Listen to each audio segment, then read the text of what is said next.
Hi guys, I hope you're doing well, and I'm back with another episode of my interview series after such a long time. And I'm sorry about that. Had some personal issues and had to deal with them. But I'm very happy to be back now. And today I bring you an interview of Halle Prenetta. So let's enjoy it together. Hi guys, this is the sixth episode of my interview series. For this session, we have Halle Prenetta with us. So let's welcome Halle. Hi, thanks for having me. Halle enjoys writing short romance, sci-fi, and horror stories along with poetry. Her writing journey started in middle school, but she didn't start submitting until July of last year. Since then, she has earned 40 publications in various independent literary journals, such as The Hearth magazine, Right Now, Lit, CP Quarterly, and others. She has also earned three honorable mentions for her two essays and a portfolio of games in the 2021 Scholastic Art and Writing Awards, and her debut chapbook is currently out with Alien Buddha Press. I'm not going to read the entire bio because I want to talk to Halle herself. So let's just welcome Halle. Hi, Halle. How are you? Hi, I'm good. How are you? I'm good. Thank you so much for joining me today. So, first of all, congratulations on your journey as a writer. It's commendable. Thank you. My first question to you is about what you have mentioned in your bio that you are interested by the genres of romance, sci-fi, and horror. So, I want to ask you about that. That what particularly interests you about these particular genres? Yeah, so I don't know if I mentioned this in that specific bio, but in a lot of my like more shorter bios, I talk about how I get a lot of my ideas from just random like life experiences that I have. Um, so a lot of like the like romance, especially ones, kind of come from those. Um, and I feel like a lot of what I write is very emotion based. So like for the romance specific ones, that's kind of a lot of that is just like emotion based and stuff. Sci-fi I actually don't write as much as I used to. I wrote a lot of sci-fi when I was in like middle school when I was younger. I don't write it as much now, but occasionally I'll like write it here and there. And horror I kind of get from I have anxiety, so I kind of will take my anxiety and I'll make it kind of like not like a monster, but like um like a figure that's like creepy and weird and I'll make it scary, I guess. I mean, not really scary, more just like you read it and you're like, oh, that's kind of creepy and also kind of cool. So yeah, that's kind of a lot of like my horror stuff is more like me writing actually about like my anxiety and things. So yeah, I really like those. I out of the ones that I read, I think I read romance the most just because I read a lot of fiction and that's just, young adult novels. A lot of them are romance novels.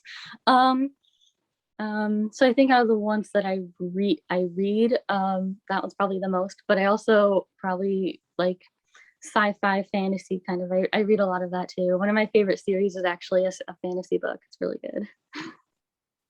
Interesting. So, as you have mentioned in anxiety, so I think most writers suffer from that.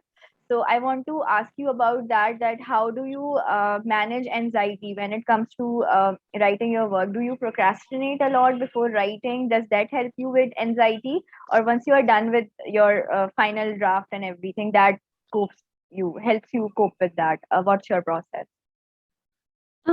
Well, I guess when it comes to like writing and anxiety, like when I was working on my chapbook manuscript, when I had started submitting it, um, I would have anxiety about like getting responses back because, when it comes to lit journals, you kind of get responses fairly, not necessarily fairly quickly, but definitely faster than when you submit, a whole manuscript, because they going through a whole manuscript is a longer process than going through like two or three pieces at once. Um, so I would just submit it, and then I like wouldn't hear back, and I would be like, "Are they gonna get back to me? Like, hi, hello." So kind of a lot of the times, writing is how I deal with the anxiety that I have in my life. So I would just, like take it all and like just like slap it on a page and make something out of it. Um, but also all the times, especially when it came to like submitting, I would just like distract myself and I just like, oh, I'm gonna go and like focus on something else for a little bit. So I would do that too. Um, so yeah. Okay. Okay, so as you have mentioned in your bio that you have been writing since middle, but you didn't start submitting to journals. So I want to ask you about that because there are many emerging writers as well as a few established writers as well who have this kind of fear for rejection or something like that. They just hesitate from submitting. So I want to ask you that what was your reason of not submitting to journals? Was that anxiety? Was that the fear of rejection or something else? So could you please talk about that? Yeah. So when I was in middle school, I didn't really live in the lit mag world. I didn't even know the lit mag world like existed. I was just a young person like writing random fan fiction and putting it on Wattpad, which is a platform for people to publish stories that they write. Um, a lot of my like really really old like middle school writing is is on Wattpad because that was just what I used at the time, and I didn't really know that the lit mag world existed, and I didn't go out and look for it when I was in middle school because when I was writing in middle school, I wasn't really concerned about getting it like published or it going anywhere. I was just writing because I wanted to and I had ideas and I wanted to put them on paper, and so I did. Um, so I really wasn't like concerned about publishing when I was in middle school. I started submitting in July in 2020 because I actually found my first lit mag that I found was Stone of Madness on Twitter. And I didn't even know that like submitting existed, and I didn't know about the whole lit mag world yet. I just saw it and I was like, oh, that sounds cool. Might as well just like throw my work out there. So I did, and then I just hadn't stopped. Just haven't stopped. Interesting. I'm really glad that you mentioned Wattpad because I think most of the writers have started their journey from platforms like Wattpad. In fact, I myself have created an account there. Now that's a different story that I did not write anything, but I can completely relate with that. So yeah, I agree with what you are saying. Oh Okay, yeah, so yeah, please go ahead. yeah. When yeah, when I was in middle school, and even sometimes now when I like feel like it, I read like so much fan fiction that was on there because that was just the time period, that people were on Wattpad and people were writing tons of fan fiction. I just read all of it.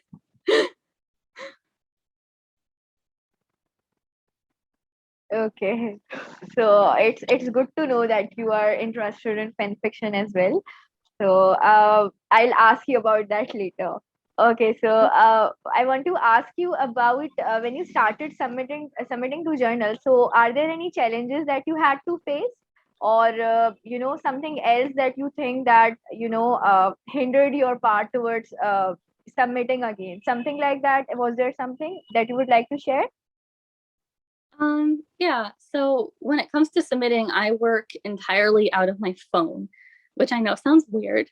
Um, but there are people who I've seen and they'll like get on the computer and they'll sit down and they'll dedicate time to submit and then they'll walk away. I do it all on my phone. So it's kind of just always there. I have an Apple phone. Apple has like a little files app. So I use Google and then I'll just like download a PDF of my work and I'll just save it into my little files thing. Honestly, it's a mess. I should probably go through it. I have so many folders in there. Um, but yeah, I work entirely out of my phone, which sounds weird, but it works for me because I have my phone all the time. And actually when it comes to like writing, I work out of the Notes app, which is also in my phone. So everything's just kind of like there in one place, especially because, I've heard that, every good writer should have a journal with them. And when I can't have my phone, I do carry a journal around with me. But I mean, a lot of the ideas I get, I'll just like whip out my phone and I'll write it down, and then I'll like put that on the back burner and work on it later. So yeah, lots of emails.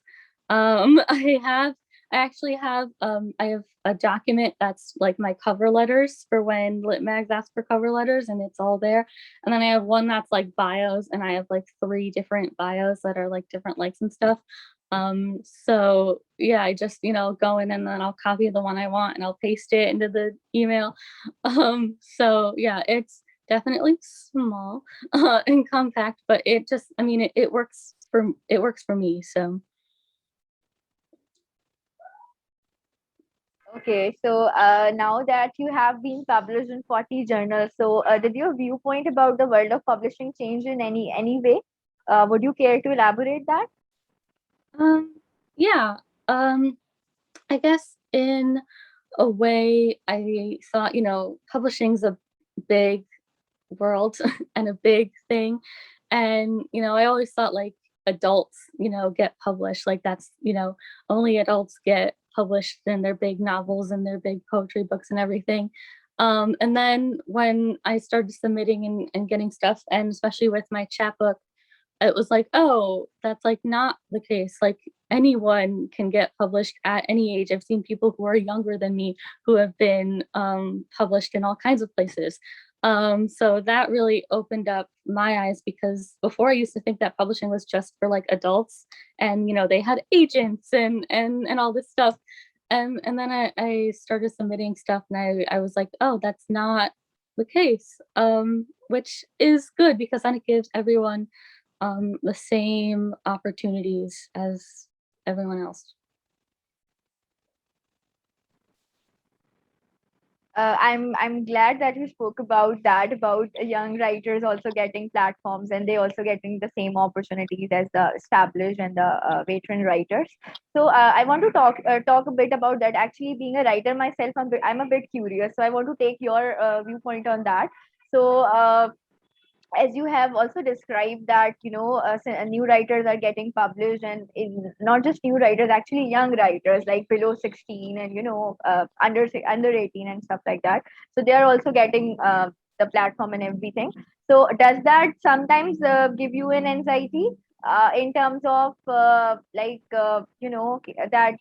if this is a child prodigy thing or something like that? Because sometimes being a writer, I feel that I feel anxious at times that that person is younger than me and have so many accolades to his or her credit. So and I am not doing anything, or I'm not writing enough. So does that give you anxiety, or what do you feel about that? Um, yeah, that's a great question. Not really. I mean, imposter syndrome is kind of always a thing. I'll go on Twitter and I'll see, like Gaia, who is amazing. I love her. Gaia on, she's amazing. Her chapbook was published, I think, when she was like 16. And I was like, oh my God, that's so like cool. And I love that for her. And, I definitely had like, when I see things like that, I'll definitely have like imposter syndrome, and I'll definitely be like, these kids are younger than me and they are like doing all these awesome things, and like, what am I doing? But I'm 18, so there's still like, while it gives me imposter syndrome, I also look at that and I'm also like, I mean, that's like really cool and they deserve that, and I'm so happy that they have, these platforms to put their words out into the world, because they deserve it. And I feel like a lot of young writers need a platform to put their words out into the world. And I'm so happy that they're getting that, because it's really important. All right. Okay, so I also want to ask you that have you considered monetizing your craft? Like, have you considered entering contests or developing poetry ebooks or platforms like Kindle, something like that? Yeah, I've submitted to some contests, some lit mag contests. Obviously, I did Scholastic, which is big here in the US. I also submitted to Young Arts, National Young Arts, which is also a big thing here in the US. Um, so I've done kind of like big things. Actually, like this morning, I submitted some poetry to a lit mag poetry contest. So yeah, I'll submit to like contests here and there. But I don't really like make it a thing where I go out and I'll like look for them. You know, if they show up, I'll be like, oh, cool, and I'll like bookmark it. But I don't like go out and like search for them. Um, but yeah, monetizing.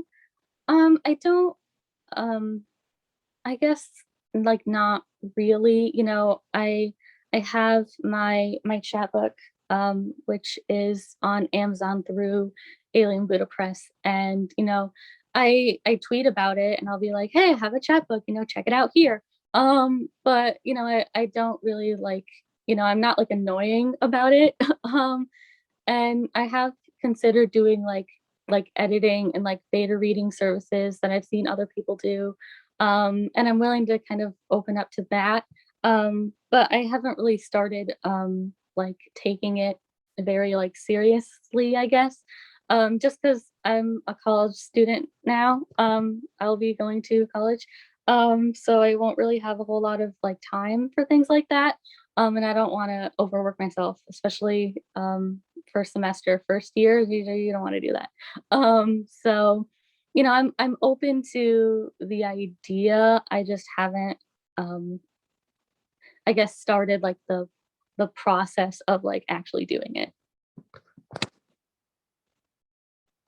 All right, so I want to mention here that congratulations for earning three honorable mentions for your essays and portfolio forms. So great congratulations, and that's a great achievement.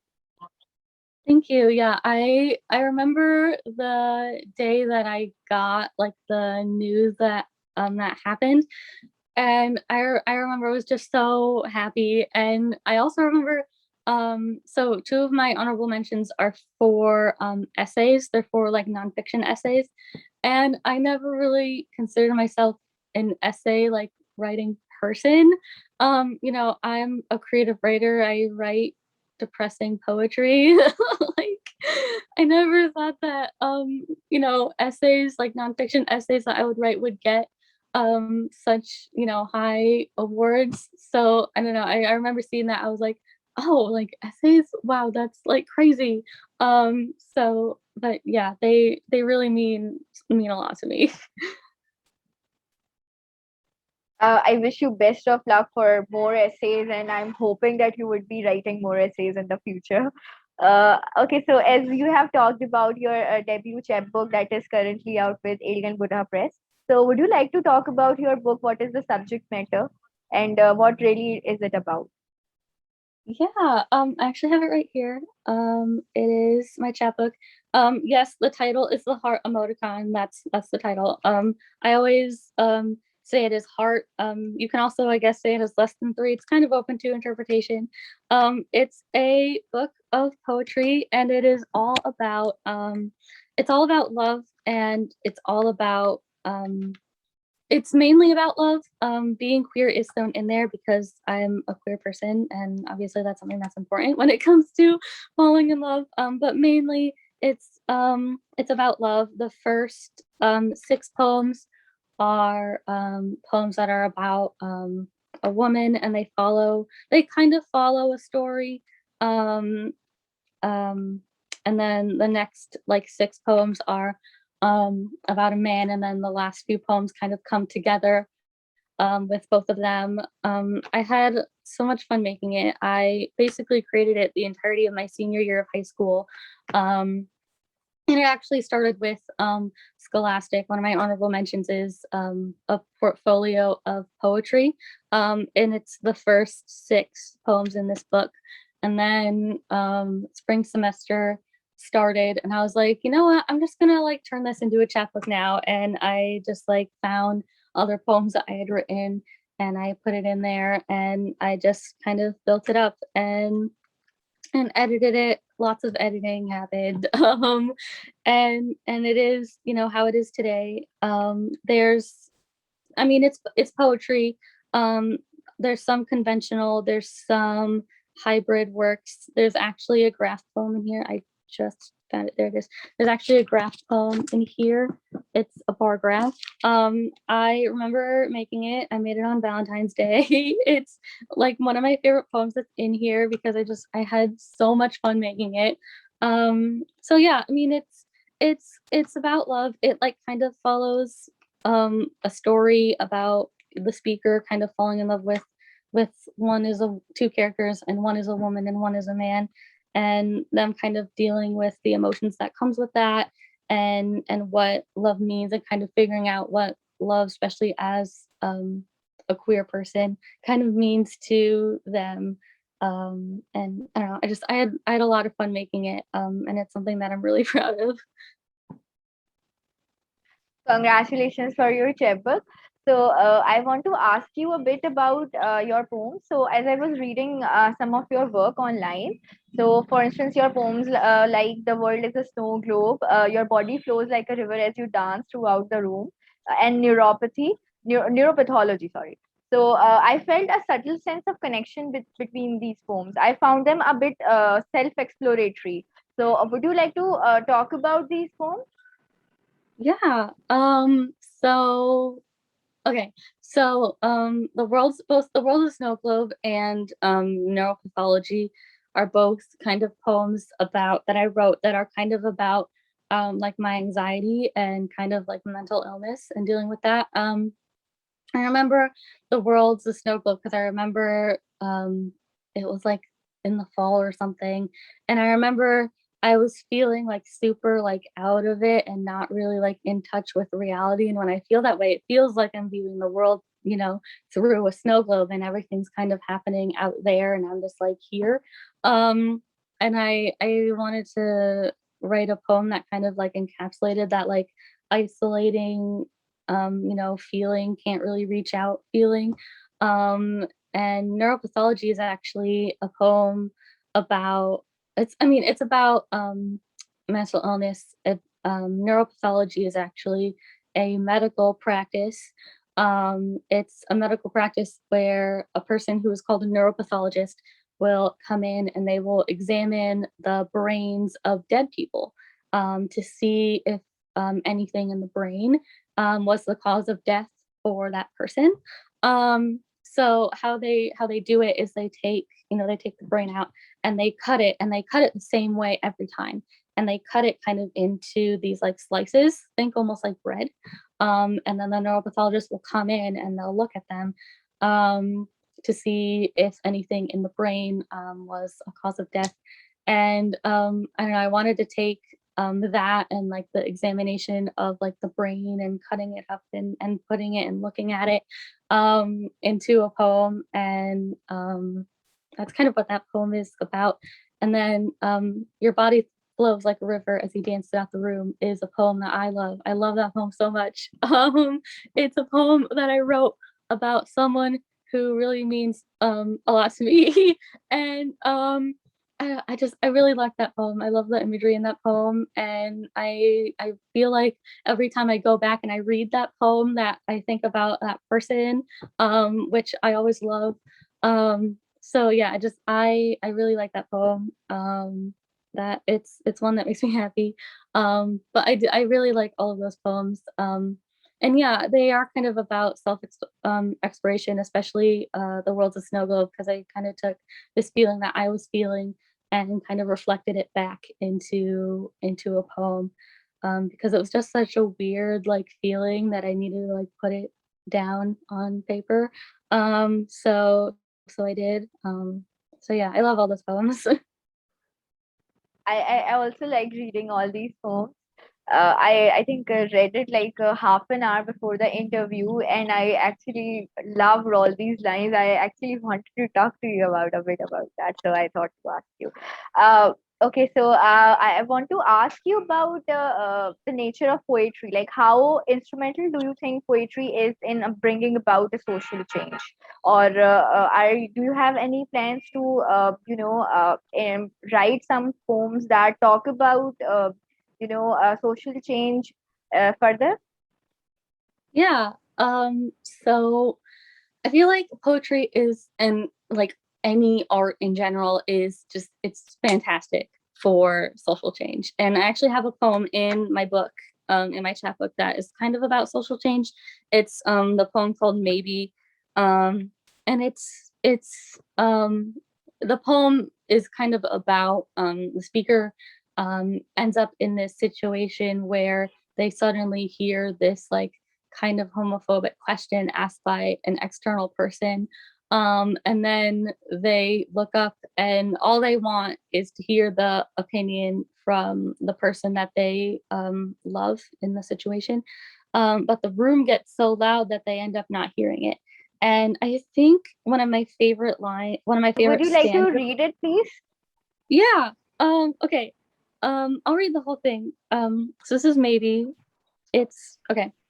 Maybe. One day, a person asked, "How do you know that someone's gay if they've never dated a woman before?" My head shot up like a rocket, looking at her. Her. The noise in the room started increasing as my heart beat out of my chest. I wanted to know her opinion, but at the same time, I'd rather dig a hole beneath me and stay in it till lunchtime. Was she like everyone else? With their obnoxious questions and side glances, who act as if I cannot see them, who act as if they're good people, but when it comes down to any social justice issue, they sit there in silence, who think they want to make a difference, but every time someone gets bullied, they cast down their stare and turn away? The sound in the room kept crescendoing with every argument someone started. When she finally said something, I didn't hear it. I wanted to know her opinion, but I didn't hear her. The room just keeps filling with noise, my head pounding with every passing phrase that comes out of someone's lips. I didn't hear her, even though I wanted to.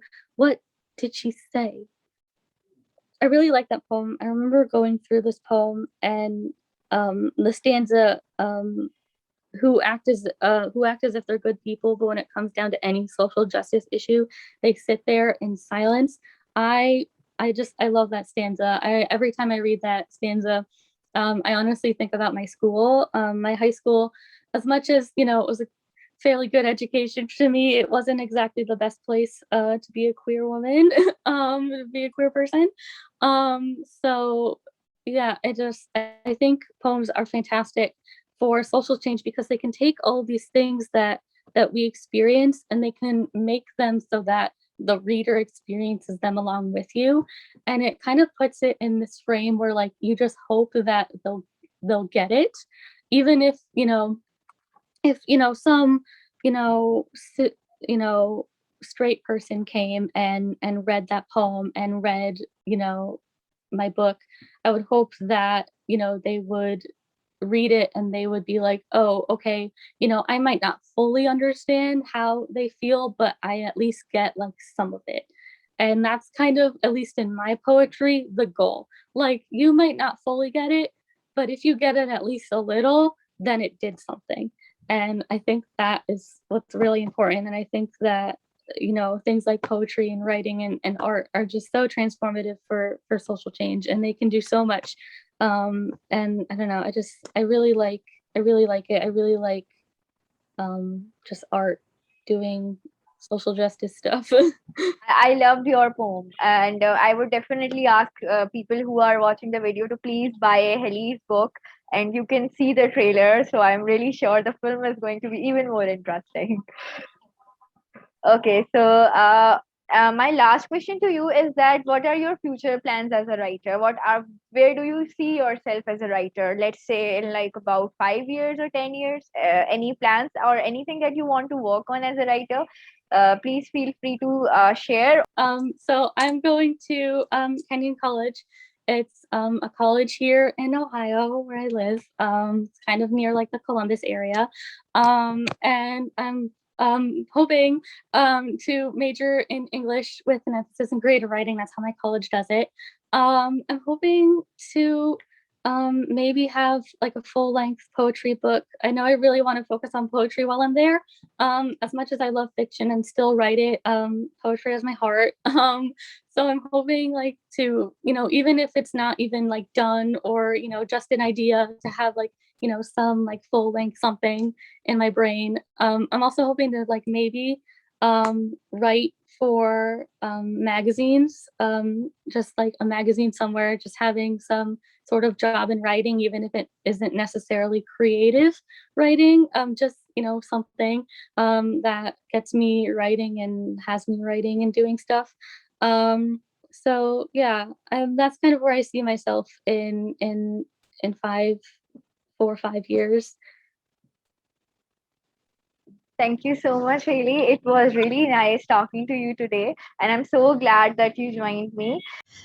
So that was it. Thank you so much, guys, for watching this interview, and I hope that it has inspired you in some way, making you feel that other writers are going through the same struggles as you. So if they can do that, so can you. So there is no rocket science there.